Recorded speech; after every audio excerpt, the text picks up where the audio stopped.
Dark psychology একটি এমন knowledge যেটা আপনাকে কেউ বলবে না, কারণ যদি আপনি সঠিকভাবে এই সাইকোলজিকে ব্যবহার করতে পারেন তাহলে যে কোনো মানুষকে দিয়ে আপনি আপনার সমস্ত কাজ করিয়ে নিতে পারবেন।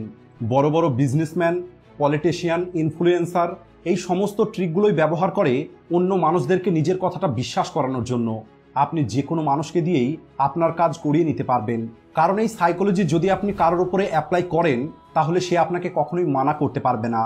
এটা এমন একটি নলেজ, যদি আপনি এই নলেজটা শিখে নিতে পারেন তাহলে আপনি কোনো একটি মানুষের সঙ্গে কেবলমাত্র একবার কথা বলেই তাকে আপনার গোলাম তৈরি করতে পারবেন, আর এরপরে সামনের মানুষটি আপনার যে কোনো কথা মেনে নিতে রাজি হয়ে যাবে।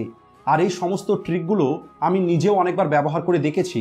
সত্যি বলতে এই ট্রিকগুলোর রেজাল্ট চমকে দেওয়ার মতো। তাই আজকের ভিডিওটি যদি আপনি শেষ পর্যন্ত দেখে নেন তাহলে আমি গ্যারান্টি দিয়ে বলতে পারি আপনি তেমনটা থাকবেন না যেমনটা আপনি এখন আছেন। এই ভিডিওটা আপনার পার্সোনালিটিকে সম্পূর্ণরূপে পরিবর্তন করে দেবে। আপনি ডার্ক সাইকোলজিকে ভালোভাবে ব্যবহার করা শিখে যাবেন, আর আপনি এটাও বুঝতে পারবেন যে অন্য কোনো মানুষ আপনার উপরে এই সাইকোলজিগুলোকে ব্যবহার করছে না তো। ওয়ার্নিং, এই ভিডিওতে বলা প্রত্যেকটি ট্রিক অনেক বেশি ম্যানিপুলেটিভ, আর এই কারণে ভিডিওটিকে শেষ পর্যন্ত অবশ্যই দেখবেন, কারণ যদি আপনি এই ট্রিকগুলোকে সঠিকভাবে ব্যবহার করতে না পারেন তাহলে পরিণামটা বিপরীত হতে পারে। Trick number 1, reason.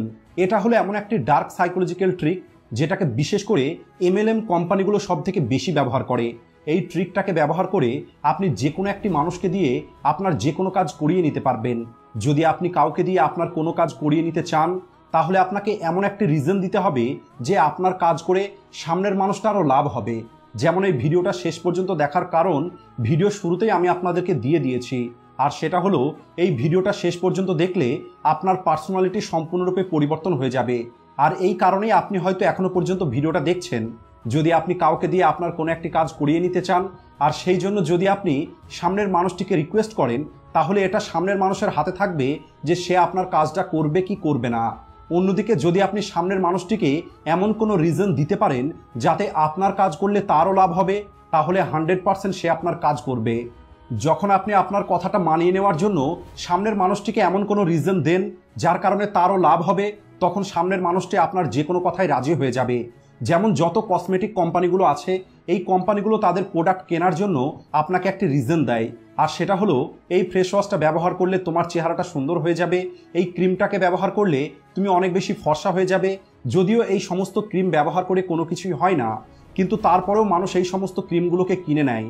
এর কারণ হলো কাস্টমারের কাছে একটি ভ্যালিড রিজন থাকে ওই প্রোডাক্টগুলোকে কিনে নেবার, আর সেটা হলো এই প্রোডাক্টগুলো যদি সে ব্যবহার করে তাহলে সে অনেক সুন্দর হয়ে যাবে। আর এই ট্রিকটা এত বেশি পাওয়ারফুল, যদি আপনি এই ট্রিকটাকে সঠিকভাবে কোনো মানুষের উপরে অ্যাপ্লাই করতে পারেন তাহলে সে আপনার যে কোনো কথা মেনে নিতে বাধ্য হবে। তাই আজকের পর যখনই আপনি কাউকে দিয়ে আপনার কাজ করিয়ে নিতে চাইবেন তখন আপনি এটা দেখুন আপনার কাজ করার ফলে সামনের মানুষটির কি লাভ হবে, আর যদি আপনি সেটা খুঁজে বার করতে পারেন তাহলে দেখবেন সামনের মানুষটি আপনার যে কোনো কাজ করার জন্য রাজি হয়ে যাবে। Trick number 2, reverse psychology. এটা এমন একটি সাইকোলজিক্যাল ট্রিক যা অনেক জায়গাতেই ব্যবহার করা হয়। এই ট্রিক অনুযায়ী যদি আপনি কোনো মানুষকে দিয়ে আপনার কোনো কাজ করিয়ে নিতে চান তাহলে আপনি সেই কাজটা করার জন্য তাকে মানা করে দিন, আর যখন আপনি এমনটা করবেন সামনের মানুষটি আপনার কাজ করে দেওয়ার চেষ্টা করবে। এই ট্রিকটাকে সিগারেট কোম্পানিগুলো ব্যবহার করে থাকে। আপনারা দেখে থাকবেন সিগারেটের প্যাকেটে ওয়ার্নিং লেখা থাকে যে স্মোকিং কিলস, তারপরেও কিন্তু মানুষ সিগারেট পান করে। অন্যদিকে আপনি যদি কোনো বেটিং কোম্পানির অ্যাড দেখে থাকেন সেখানে বলা হয় এই অ্যাপ্লিকেশনে অনেক বেশি রিস্ক আছে, এটা আপনার অভ্যেস হয়ে যেতে পারে, তাই আপনি নিজের দায়িত্বে খেলুন। আর এই কথাটা শুনে মানুষ এটাই ভাবে যে এই অ্যাপ্লিকেশনটা কত বেশি জেনুইন যে আগে থেকেই সত্যিটা মানুষকে বলে দিচ্ছে, আর আমি দেখতে চাই এখানে কতটা রিস্ক আছে। তাহলে বলি এই কোম্পানিগুলো এটাই চায় যে আপনি তাদের অ্যাপ্লিকেশনে খেলা করবেন।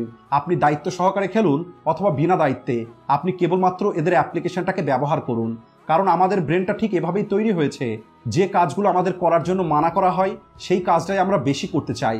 মানুষ নেগেটিভিটির প্রতি দ্রুত অ্যাট্রাক্ট হয়ে যায়। যেমন এই ভিডিও শুরুতেই আমি আপনাদেরকে ওয়ার্নিং দিয়েছিলাম যে ভিডিওতে বলা প্রত্যেকটা ট্রিককে সঠিকভাবে ব্যবহার করতে হবে, তা না হলে পরিণামটা বিপরীত হতে পারে। তাই অনেকের হয়তো মনে হয়েছে যে এমন কি রকেট সায়েন্স এই ভিডিওতে বলা হয়েছে, সেটা তো অবশ্যই জানা দরকার। আর আপনি যদি আপনার চারপাশে দেখেন তাহলে এই ট্রিকটা ব্যবহার করার অনেক এক্সাম্পল দেখতে পাবেন। তাই মনে রাখবেন আপনি যত বেশি কাউকে কোনো একটি কাজ করা থেকে আটকাবেন সে তত বেশি সেই কাজটা করতে চাইবে, আর এটা কোনো একটি মানুষকে ম্যানিপুলেট করার খুবই ভালো একটি টেকনিক।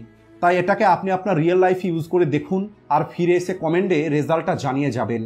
ট্রিক নাম্বার 3, লাভ ওয়ার্মিং। একটি পরিস্থিতি কল্পনা করুন, একদিন আপনার কাছে একটি মেয়ের ফ্রেন্ড রিকোয়েস্ট আসলো আর আপনি রিকোয়েস্টটা অ্যাকসেপ্ট করে নিলেন আর তার সঙ্গে কথা বলা শুরু করে দিলেন। 1 সপ্তাহ ধরে আপনাদের কনভারসেশনটা চলছে, সব কিছু ঠিকঠাক আছে, কিন্তু হঠাৎ করে একদিন সামনের জন আপনাকে মেসেজ করাটা বন্ধ করে দিয়েছে আর আপনার মেসেজের কোনো রিপ্লাই দিচ্ছে না। তখন আপনার ব্রেনে প্রথম চিন্তাটা কি আসবে? যে আমি ভুল কিছু বলে দিলাম না তো? এমন কি হয়ে গেল যে সে কথা বলাটাই বন্ধ করে দিল? আপনার মনে হবে অন্য কারোর সঙ্গে কথা বলা শুরু করে দেয়নি তো? এমনই অনেক চিন্তা আপনার ব্রেনে আসবে। আর এখানে সত্যিটা হলো, সামনের মানুষটি আপনার উপরে একটি সাইকোলজিক্যাল ট্রিক অ্যাপ্লাই করেছে। আর সেটা হলো, প্রথমে সে আপনার সঙ্গে ভালোভাবে কথা বলবে, আপনাকে অনেক বেশি গুরুত্ব দেবে এবং হঠাৎ করে আপনাকে ইগনোর করা শুরু করে দেবে। এখন সামনের মানুষটি আপনাকে ম্যানিপুলেট করার চেষ্টা করবে। আমি দেখেছি অনেক ছেলে এবং মেয়েদের সঙ্গে এমনটা হয়েছে। শুরুর দিকে এদেরকে অনেক বেশি অ্যাটেনশন দেওয়া হয়েছে আর হঠাৎ করে এদেরকে ইগনোর করা শুরু করে দিয়েছে। এর ফলে যেটা হয়, সামনের মানুষটি যখন আপনার অ্যাটেনশনের অভ্যেস হয়ে যায়, তখন সে সর্বোচ্চ চেষ্টা করে আপনার অ্যাটেনশনটা পুনরায় ফিরে পাবার জন্য। আর এই ট্রিকটাকে বলা হয় লাভ ওয়ার্মিং। তাই আগামীতে যদি আপনার সঙ্গে কখনো এমনটা হয়, তাহলে বুঝে নেবেন সামনের মানুষটি আপনাকে ম্যানিপুলেট করছে। আর এই ট্রিকটাকে আপনিও কারোর ওপরে অ্যাপ্লাই করতে পারেন, কিন্তু আপনাকে সঠিকভাবে এটা অ্যাপ্লাই করতে হবে যেন সে আপনার উপরে অ্যাপ্লাই না করে দেয়। ট্রিক নাম্বার 4, ফিয়ার মঙ্গরিং, অর্থাৎ মানুষের মধ্যে ভয় তৈরি করে নিজের কাজ করিয়ে নেওয়া। এটা খুবই কমন একটি ডার্ক সাইকোলজিক্যাল ট্রিক, যেটা হিটলারের সময় থেকে চলে আসছে। যেমন হিটলার মিডিয়া ও প্রোপাগান্ডা ব্যবহার করে জিউসকে জার্মানিদের অনেক বড় শত্রু তৈরি করে দেয়, মানুষের মধ্যে জিউসদের একটি ভয় তৈরি করে দেয় আর সমস্ত জার্মানিদেরকে নিজের বশে করে নেয়। আর এরপরে হিটলার তাদেরকে যাই কিছু বলে সেই সব কিছু তারা করা শুরু করে দেয়। আর এই সাইকোলজিটা আজও অনেক বেশি ব্যবহার করা হয়। বড় বড় পলিটিশিয়ান এই সাইকোলজিটা ব্যবহার করে। বড় বড় কোম্পানি কোনো একটি বিষয় নিয়ে মানুষের মধ্যে ভয় তৈরি করে নিজের প্রোডাক্ট সেল করে। কোম্পানির বস তার এমপ্লয়ের ওপর এই ভয়টা তৈরি করে রাখে যে তার চাকরিটা যে কোনো সময় চলে যেতে পারে। কিছু ইউটিউবার তাদের কোর্স বিক্রি করার জন্য এই সাইকোলজিক্যাল ট্রিকটা ব্যবহার করে। এই ইউটিউবারগুলো তারা তাদের কোর্সের ইম্পর্টেন্টটা আপনাদেরকে বলে আর এরপরে আপনি চোখ বন্ধ করে সেই কোর্সটা কিনে নেন। আর যখন আপনি ওই কোর্সটা দেখেন, তখন আপনি বুঝতে পারেন এই কোর্সে আপনাকে যাই কিছু বলা হয়েছে সেই সব কিছু আপনি আগে থেকেই জানতেন। এখানে আপনাকে ভয় দেখিয়ে কোর্সটা বিক্রি করা হয়েছে, কিন্তু আপনি সেটা বুঝতে পারেননি।